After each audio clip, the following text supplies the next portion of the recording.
ప్రభు పేరిట అందరికీ ప్రైజ్ లాడండి. బాగున్నారండి అందరూ? అందరూ బాగోవాలని, క్షేమంగా ఉండాలని రోజు మీకోసం ప్రార్థన చేస్తున్నాం. ఈరోజు వాక్యం కీర్తనలో 147, 14 నీ సరిహద్దులలో సమాధానం కలుగజేయవాడు ఆయనే, మంచి గోధుమతో నిన్ను తృప్తిపరచేవాడు ఆయనే.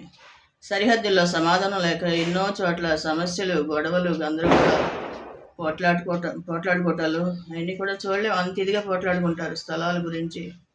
సరిహద్దుల్లో ఒక అంగుళం, ఒక జానుడు అటు ఇటుగా అయిపోయిందని చెప్పి పోట్లాడుతుంటారు. వద్దు, అవన్నీ గొడవలు. దేవుడు చూస్తాడు. దేవునికి అప్పచెప్పేయాలి.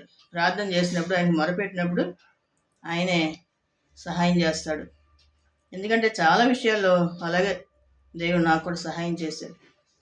మా ఇంటి పక్కన కొబ్బరి చెట్టు ఉండేది. మొదలేమో పక్క వాళ్ళ దొడ్లో ఉండి చెట్టు మొత్తం మావైపోయి తల మీద కాయలు పడతాయో, మంటలు పడతాయో అని చెప్పి చాలా భయపడేవాళ్ళం. వాళ్ళతో పోటాడు పెట్టుకోలేదు. ఎందుకంటే దేవునికే చెప్పాం, ఆయనకే మొరపెట్టేవాళ్ళం. మొరపెడితే దేవుడు ఏం చేశాడు, ఒక సంవత్సరానికి వాళ్ళే కొట్టేసి తీసేశారనమాట.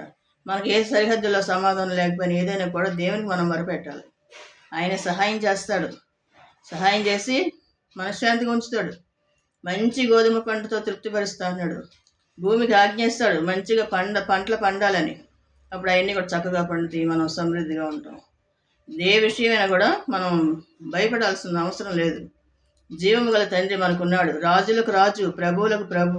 ఆయనకు మనం మొరపెట్టినప్పుడు మన సమస్యలన్నీ కూడా ఆయన తీసివేసి సంతోషం, సమాధానం దయచేస్తాడు.